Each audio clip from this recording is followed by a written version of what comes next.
Hi, I just wanted to give you a tour of Martinez Deer Camp for 2015. What's today? The 24th, I think, of October, 2015. So this is the first opportunity that we've had to take the new A-frame trailer for a hunting trip. It's been out a couple times this summer for various just plain old camping trips, shakedown, whatever you want to call it. This hunt lasts for 10 days in the season. Don't know if we'll be out here the whole time, but we're outfitted to be able to do so. So come on, let's take a look what we got so far. We got Bennett's truck right over here, and behind Bennett's truck we've got the trailer. Now Bennett came up yesterday, but I came up on the day before hauling the trailer, the camping trailer.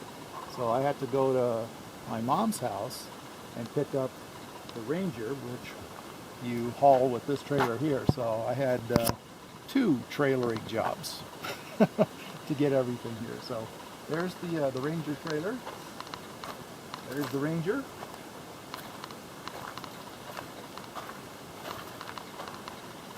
Since Ben and I are both hunting, we've got the two guns set up on the Polaris. And there's the Rockwood A128 A-frame trailer.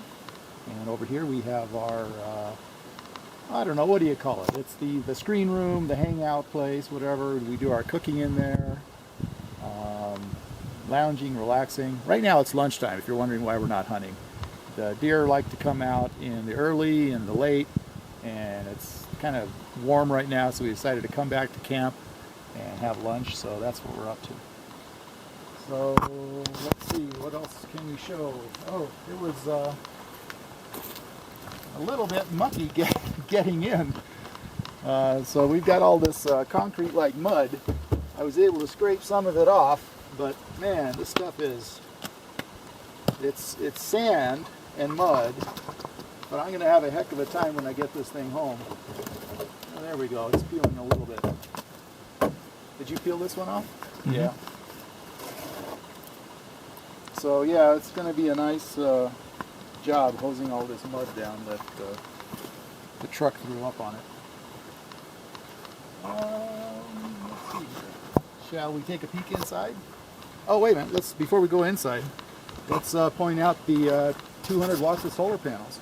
We've got all the electricity we need.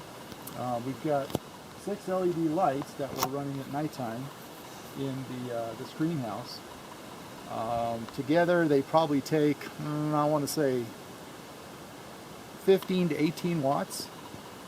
And the 200 watts of solar panels have no trouble charging that up in a few minutes. Now we do have the front of the trailer pointed due south to catch maximum amount of rays. Also got this little emergency radio. It's got a little solar panel on it, so when we're not using it inside, bring it out here to get recharged. We've got a 200 amp hour battery sitting inside this battery box. Let's go ahead and give you a peek inside. So there it is. Sun Extender Renewable Energy. It's a big one. So built this battery box custom for that battery there, and we got so much power, no problem. So we can charge all our phones, run the lights, run the radio. 10 days, easy. Forever, maybe. All right, now we're about to poke our heads inside. It's a little bit messy. We've been sleeping in here, so you know, you got messed up sleeping bags and whatever else at the two beds. But yeah, we just got it rigged up as two beds. Normally, well, not normally, but it has two dinettes, so both dinettes are converted into beds for the hunting trip.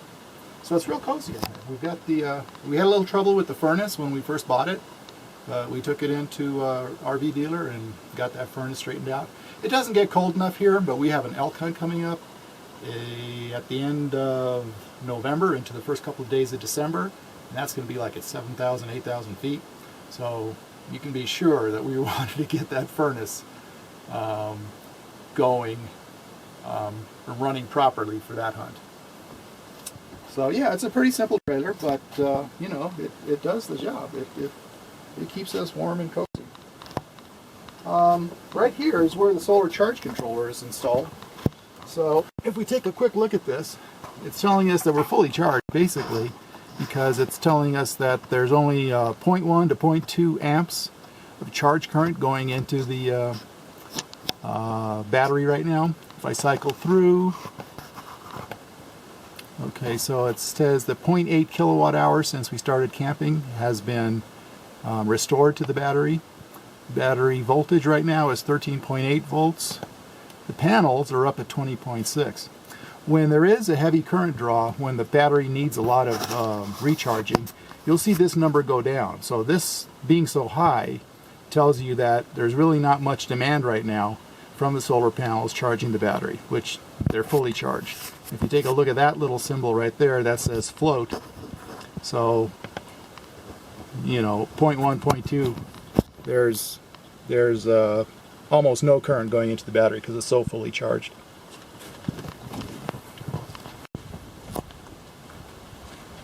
Okay, let me point out over here. So this is one of the things I added. I added this little external DC plug, and on my control panel, I added another little switch right here, which controls the on and off for that 12-volt plug. And what I have that running over to is the screen house. Come on, let's go inside the screen house. So right here is my little distribution box, if you will. So there's another switch here. We can turn it on or off. That, you know, brings power in the first place to these two connections here, and then we can further turn on or off the power with this little box here. So we've got 4 output jacks for the lights. So inside here we have 4 LED light bulbs, which really light this up really nicely at night. And then on the outside we've got 2 more. Got one here on a little lantern hanger, so that'll give us light in here, and then got one more over here which will give us sort of ambient light around the campsite at night. What else is there to talk about? Oh, this is the first time we've run the refrigerator, the propane refrigerator, in the trailer. After a little bit of learning curve, it wasn't cooling very good at first. I think I've got it, so we're actually getting slushies out of our sodas right now because it's a little too cold. So I've dialed it down a couple of times. We'll see tomorrow if we still have slushies or not. So it's doing a good job. The one thing I had been thinking about is getting a little DC compressor-driven refrigerator. Now that I've got all this power, the solar power, that it can run. One of those takes like about 35 watts a day, 40 watts a day, and you know, I'm generating 200, so it can run one of those little DC compressor refrigerators, the ones that have the Danfoss compressors. But now I'm wondering, do I really need it? Because I got that propane one and it's working good. It just takes a little bit of time for it to cool down and start doing its job, but it's doing its job now. I don't know, what else is there to show? That's our camp, I guess. Can you think of anything else, Ben, that we need to showcase? Not me, not right now. All right. Thanks for watching.